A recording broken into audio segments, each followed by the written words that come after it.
MTS talk show में आपका स्वागत है। मैं हूँ सुचिश्री। तो जैसा कि आप सभी जानते हैं, हमारे शरीर में बहुत सारे अंग हैं। उसमें से एक अंग है किडनी, यानी कि गुर्दा। तो हमें सारे अंग के साथ साथ हमें किडनी का भी स्वस्थ रखना हमारे लिए बहुत ज़रूरी हो जाता है। और किडनी को स्वस्थ रखने में पानी एक अहम भूमिका निभाता है। आपको बता दें कि होम्योपैथिक में ऐसा कोई इलाज नहीं है जो कि संभव ना हो। तो आइए हमारे साथ है होम्योपैथ के डॉक्टर बीके तिवारी जी। आइए उनसे बातचीत करते हैं कि किडनी की समस्या में होम्योपैथ की दवा कितनी कारगर है और वो किस तरह से काम करती है। तो आइए उनसे मिलते हैं और बातचीत करते हैं। तो सर, सबसे पहले तो आपका हमारे चैनल में बहुत बहुत स्वागत है जी। Thank you. तो सर, सबसे पहले तो हम यही जानना चाहेंगे, किडनी की बीमारियों में होम्योपैथ की दवा किस तरह से कारगर है। देखिए, किडनी के बीमारी में होम्योपैथी दवा बहुत कारगर है।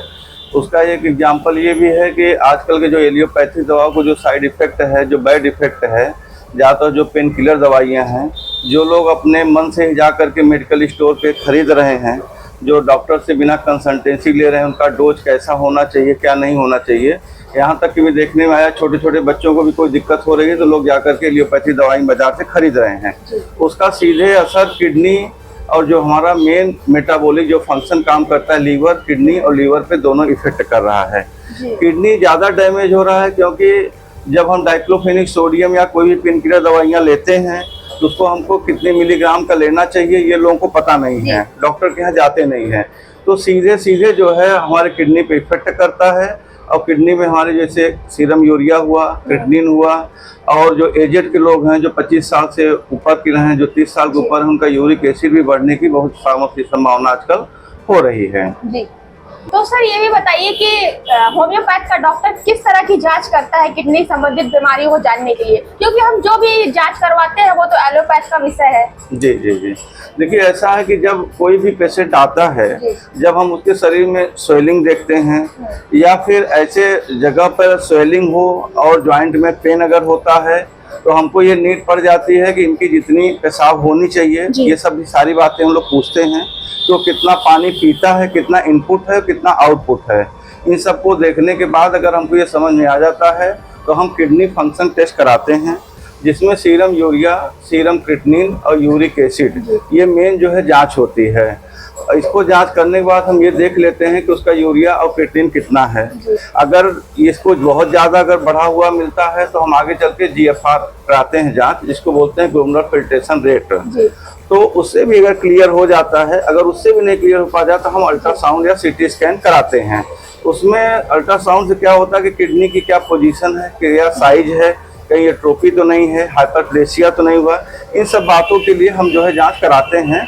अगर पेशेंट को मुझे ऐसा लगता है कि साइन सिम्टम किडनी से रिलेटेड अगर पाए जाते हैं तो। अच्छा, तो सर, ये आपातकालीन किडनी विफलता क्या है और इसके क्या लक्षण होते हैं? देखिए, आजकल बहुत सारा देखने में आया है कि जो किडनी जो डैमेज हो रही है उसका सबसे बड़ा कारण है कि अल्कोहलिज्म। जी।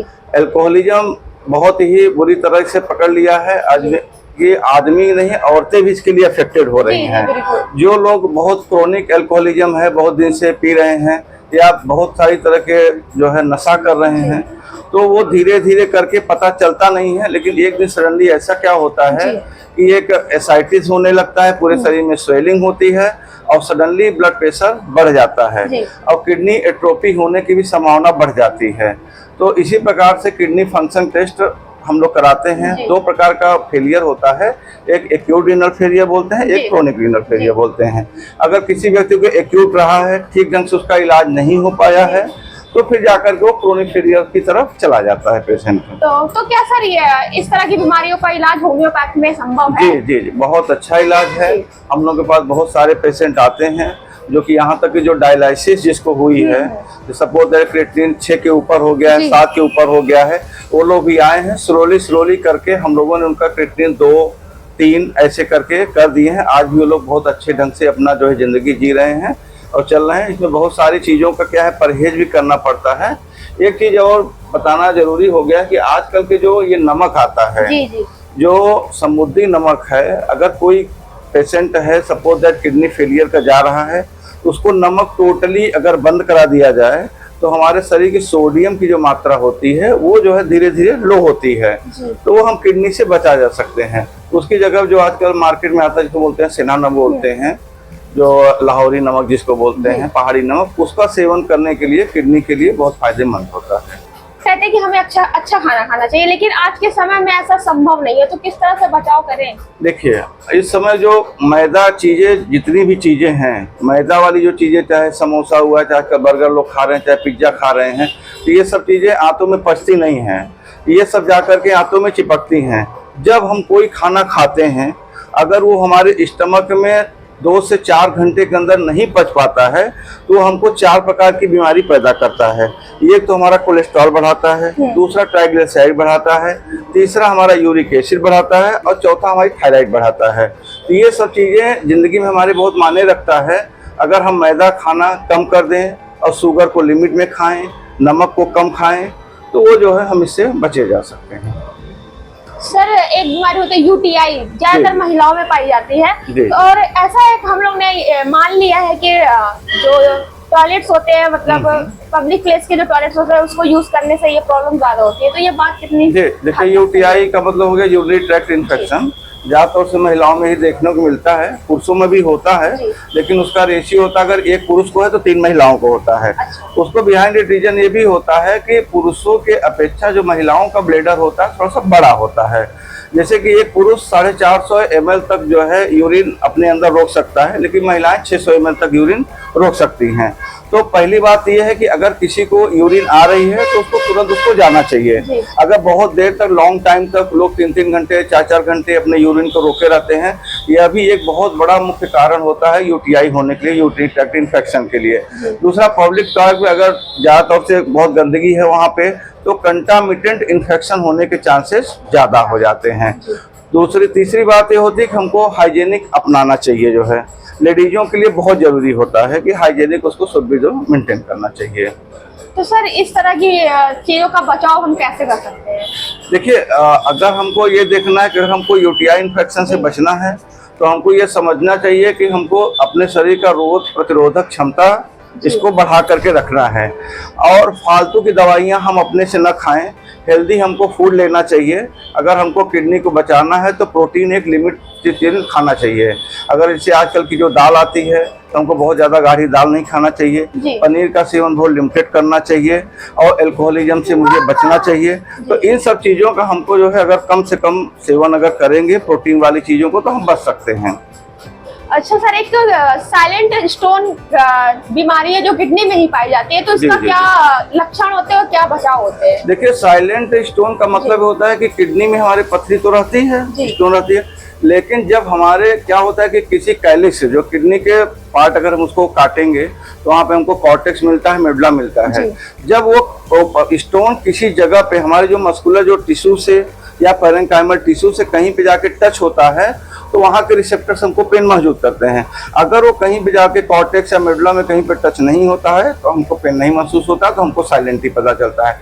दूसरी चीज होती है, जो लोग डायबिटिक होते हैं उनको साइलेंट हार्ट अटैक, साइलेंट, कभी कभी ये साइलेंट पथरी बनी रहती है, उसके लिए नहीं जाकर के दूसरे किसी जाके कराते हैं, तो उनको पता लगता है कि 13 mm की 14 mm की जो है पथरी भी बैठी हुई है। तो ये इसको बोलते हैं, ज्यादा तौर से साइलेंट जो पेन कहते हैं वो शुगर वाले पेशेंट को ज्यादा दिखाई पड़ते हैं। सर, इसका क्या बचाव हम कर सकते हैं, किस तरह? देखिए, इसका बचाव यही होता है कि हम रूटीन जांच कराते रहें। कोई भी अगर दिक्कत आती है तो हम अच्छे डॉक्टर से कंसल्ट करें। दूसरी बात ये होती है कि हम पानी अच्छा से पिएं। एक व्यक्ति को औसतन, अगर गर्मी का महीना है तो कम से कम 5 से 6 लीटर पानी पीना चाहिए। ठंडी भी है तो भी 3 से 4 लीटर पानी पीना चाहिए। अगर थोड़ी बहुत, जैसे शरीर में अगर सूजन आती है, पफनेस आती है, सडनली अगर चलते चलते हमको ऐसे अनइजीनेस महसूस होता है, तो डॉक्टर से कंसल्ट करना चाहिए। ब्लड प्रेशर जरूर जांच कराना चाहिए, क्योंकि जो मैलिग्नेंट हाइपरटेंशन होता है वो किडनी से ही होता है। तो अगर ब्लड प्रेशर भी अगर किसी आदमी का अगर करा रहा है और कोई दिक्कत नहीं आती, ब्लड प्रेशर सडनली उससे बढ़ता है, तो किडनी की जांच जरूर कराना चाहिए। सर, ज्यादातर ऐसा होता है कि किडनी में कैल्शियम का जमाव होने के कारण हमें स्टोन हो जाते हैं। देखिए, ऐसा है ना कि किडनी में स्टोन कई प्रकार से होते हैं। तो ये कैल्शियम तो होता ही है, उसके बाद एक ऑक्जेलेट नाम का जो तत्व होता है, जो ज्यादा तौर से पत्ते गोभी और पालक में पाया जाता है। तो हमको ये देखने की जरूरत पड़ती है कि हम ज्यादा से ज्यादा अगर पालक न खाएं, ज्यादा से ज्यादा पत्ते गोभी न खाएं। तो एक ऑक्जेलेट होती है, एक सिस्टाइन नाम की भी सबस्टेंस होता है, जिसका भी पथरी पाया जाता है। दूसरा ये होता है कि यूरिया और यूरिक एसिड से भी स्टोन बनते हैं। तो बहुत सारी चीजें होती हैं कि हमको अभी क्या होता है कि बहुत सारे लोग जैसे ऑपरेशन हो गया, कोई हड्डी का ऑपरेशन करा लिया, तो वो लॉन्ग टाइम 3 महीना 4 महीना कैल्शियम की दवा खा रहे हैं। तो हमको जितनी कैल्शियम की जरूरत होती है शरीर हमारे शरीर उतनी ऑब्जर्व करती है, बाकी वो निकाल करके हमारे जो है टिश्यू में फैलने लगती है। तो वो जा करके चाहे हमारे किडनी में बैठेगा, चाहे जा करके हमारे लीवर में इफेक्ट करता है। तो इन सबको ध्यान देना चाहिए कि हमको जितनी कैल्शियम की नीड है उतनी हमको लेना चाहिए।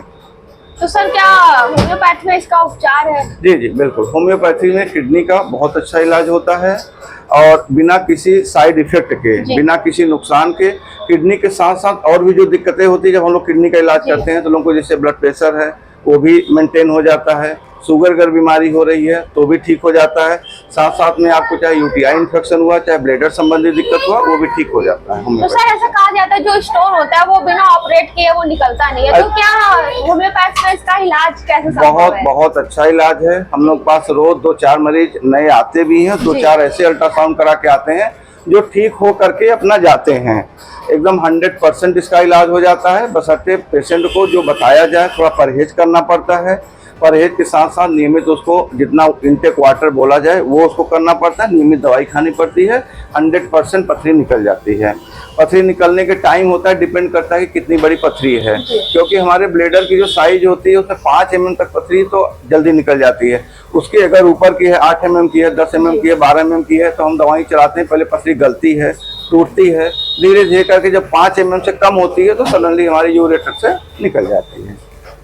तो सर जैसे कि आज के बिजी शेड्यूल में अगर लोग को कहीं भी दर्द होता है तो वो दर्द की दवा खा लेते हैं जी, तुरंत आराम पाने के लिए, तो क्या ये जो दर्द का मतलब जो पेन किलर होती है वो डायरेक्ट हमारे किडनी को इफेक्ट करती है?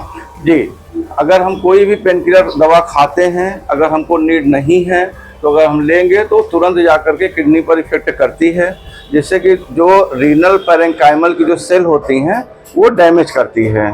तो वो हमको जितनी ज़रूरत है या कोई डॉक्टर जो जितना बताया हो, जितनी पावर की बताई हो, उतनी हमको लेना चाहिए। कोई भी पेन किलर अगर होता है तो तुरंत जाकर के दवा को नहीं खाना चाहिए। बहुत सारे जो है MCI वालों रिकमेंडेशन की आजकल ट्रेमाडोल आती है, जो आइब्रुफोन जैसी दवाइयाँ ज़्यादा नुकसान करती हैं, तो ट्रेमाडोल का अभी एक चलन चला हुआ है, तो उससे थोड़ा सा खा करके बचा जा सकता है। अच्छा सर, अगर किडनी में प्रॉब्लम है तो हमें किस चीज का परहेज करना चाहिए? देखिए, अगर किडनी प्रॉब्लम है तो सबसे बड़ी बात तो मैंने बताया कि जो नमक का कम से कम सेवन करना चाहिए। अगर नमक की जगह अगर हम सेंधा नमक खाते हैं तो वो द बेस्ट होगा। दूसरी बात होती है प्रोटीन का सेवन जितना कम हो सके हम उतना खाएं, और उतना ही खाना जितना कि हमको पच सके।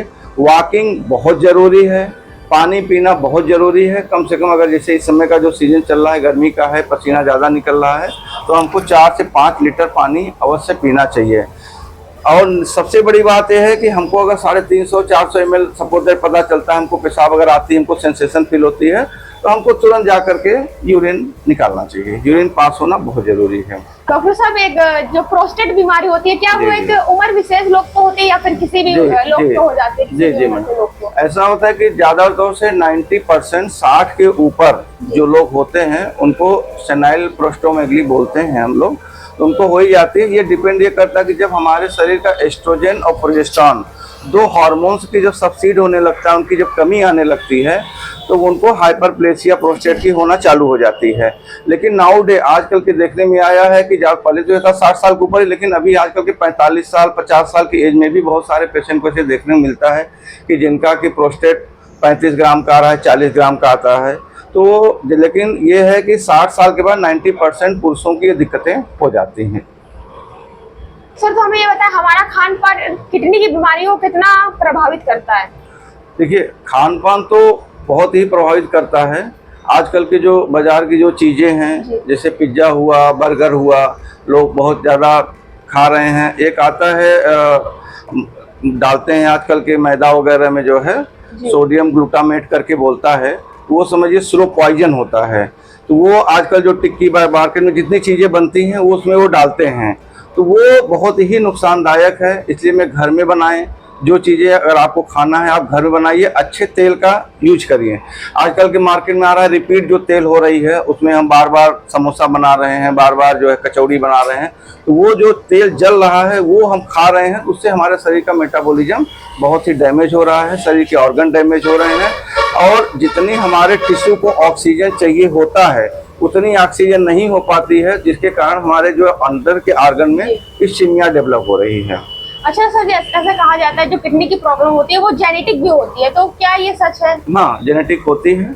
बहुत सारे के बच्चों को मैंने देखा है कि जो छोटे जब पैदा होते हैं उनको कभी कभी किडनी बहुत बड़ी हुई, कभी कभी किडनी एट्रोफी होती है, एक कंजेनाइटल एबनॉर्मलिटी भी होती है। कभी कभी देखने में आता है कि एक साइड की किडनी है ही नहीं है जन्म से, शुरू में तो नहीं स्टार्टिंग पता होती, किसी दूसरे कारण बस पेट दर्द हुआ, कभी हुआ, कोई अल्ट्रासाउंड कराता है तो पता चलता है इनकी एक ही साइड किडनी, एक साइड किडनी है ही नहीं है। एक और भी होती है किडनी का रूपरेखा, हॉर्सशू किडनी हम लोग बोलते हैं, तो वो किडनी का शेप ही थोड़ा सा अलग हो जाता है, ऐसा भी देखने में आता है। ये सब जेनेटिकली प्रॉब्लम्स हो जाती हैं, ये गर्भ के दौरान ही ऐसा होता है।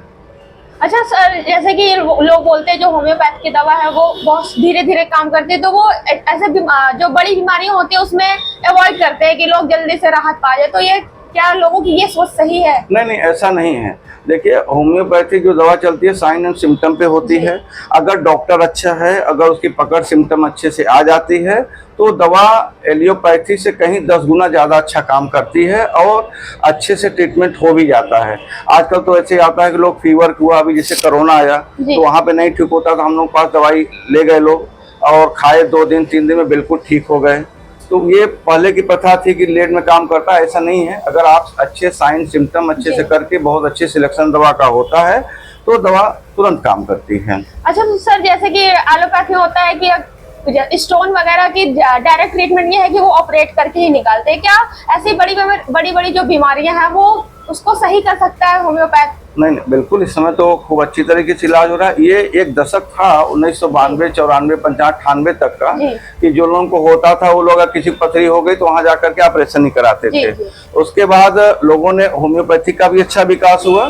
विकास होने के बाद आज के डेट में ऐसा बहुत ही आप रेयर सुनते हो किसी का किडनी स्टोन का पथरी का ऑपरेशन हुआ है।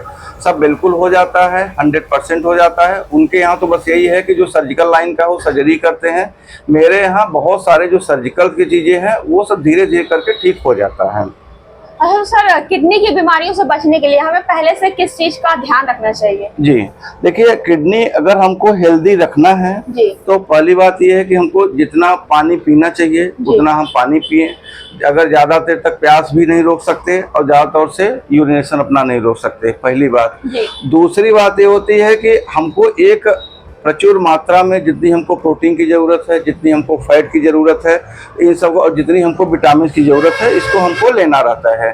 तीसरी बात होती है कि आजकल की जो अल्कोहल होती है, जो ये नशा होती है, इन सब चीज़ों को दूर रखना है। और नेक्स्ट जो थिंग्स होती है कि आजकल की जो खान पान है, जो मैदा वाली चीज़ें होती हैं, उससे हमको बचना है। तो सर ऐसा आप कह रहे हैं जैसा कि पानी हमें ज्यादा से ज्यादा पीना चाहिए, लेकिन एक बीमारी ऐसी भी होती है, लोग बोलते हैं कि हाँ इनके पेट में पानी आ गया है, तो वो क्या है? डायरेक्ट हमको ज्यादा पानी पी लेते हैं उसकी वजह से कि कुछ और कारण? देखिए, ऐसा है कि जो पेट में पानी आ जाता है उसको एसाइटिस बोलते हैं, ठीक है। हम ये नहीं करें ज्यादा से ज्यादा पानी पीना, मतलब 4 से 5 लीटर पानी पीना है। एसाइटिस का मुख्य कारण होता है पोर्टल हाइपरटेंशन। अगर किसी व्यक्ति को लीवर डैमेज है, उसका पोर्टल वेन ठीक से काम नहीं कर पाता है, तो हमारा जो पानी हम पीते हैं वो हमारे शरीर को एब्जॉर्ब होना चाहिए। अगर वो एब्जॉर्ब नहीं होता है तो एसाइटिस पैदा होता है। एसाइटिस जिसको रहता है उसको पोर्टल हाइपरटेंशन रहता ही है। तो ये चीज़ होती है, किडनी से बहुत नहीं लेना देना है। जो एसाइटिस की जो प्रॉब्लम होती है पोर्टल वेन की होती है।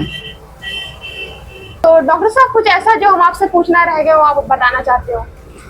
देखिए, किडनी जो होता है ये बहुत बड़ा मेजर ऑर्गन होता है। जैसे कि 4 मेजर ऑर्गन होते हैं। पहले जैसे कि हार्ट होता है, दूसरा लीवर होता है, फेफड़ा होता है, उसी प्रकार के चौथे नंबर का किडनी होता है, ठीक है।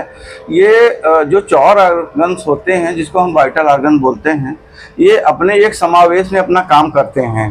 तो इसको हमको हार्ट को भी साथ में मेंटेन रखना पड़ता है, लीवर को भी मेंटेन रखना पड़ता है, और किडनी को और फेफड़े को भी, क्योंकि ये कहीं ना कहीं एक दूसरे से कोरिलेटेड होते हैं।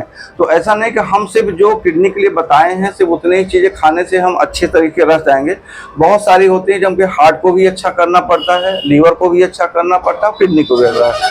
तो इसके लिए क्या है कि हम नियमित अपना खान पान ठीक करें। अगर हमको कोई छोटी मोटी बीमारी होती है, चाहे बड़ी हो चाहे छोटी, जा करके अपने आप जो है वहाँ मेडिकल स्टोर से दवा न खाएं, किसी डॉक्टर से कंसल्ट करें, ब्लड प्रेशर को नियमित जांच कराते रहें। थोड़ी बहुत अगर दिक्कत होती है, एक रूटीन जो जांच होती है ब्लड का उसको करा लेना चाहिए, और वॉकिंग जरूर करना चाहिए। वॉकिंग करने से हमारी हड्डी भी मजबूती है, और शरीर के सारे जहाँ पे ऑक्सीजन नहीं भी पहुँचता है वहाँ पर भी ऑक्सीजन अच्छे से उस टिश्यू को मेंटेन हो पाता है। तो ये नहीं कि हम सिर्फ किडनी का मेंटेन करें बाकी आप हमको छोड़ देंगे, तो हमको जो 4 वाइटल ऑर्गन्स होते हैं उनको भी हमको मेंटेन करना पड़ता है। तो चलिए, बहुत बहुत धन्यवाद, आपने हमारे एमपीएस टॉक शो में अपना समय दिया। जी madam, thank you madam, thank you madam, all the best. तो जैसा कि आप लोगों ने देखा, हमारे साथ होम्योपैथ के डॉक्टर बीके तिवारी जी थे। उनसे हमने किडनी के बारे में बातचीत की कि कैसे हम अपनी किडनी को स्वस्थ रख सकते हैं, हमें क्या क्या बातों का ध्यान रखना चाहिए, अगर हमें किडनी की समस्या है तो हमें किस चीज़ का परहेज करना चाहिए, और किडनी स्वस्थ रखने के लिए हमें क्या क्या खाना चाहिए। तो हमने इनसे काफ़ी मुद्दे में बातचीत की, और ऐसे वीडियो के साथ बने रहने के लिए आप हमारा एमटीएस टॉक शो फॉलो करते रहिए। मैं सुश्री वीडियो सुप्रिया शर्मा।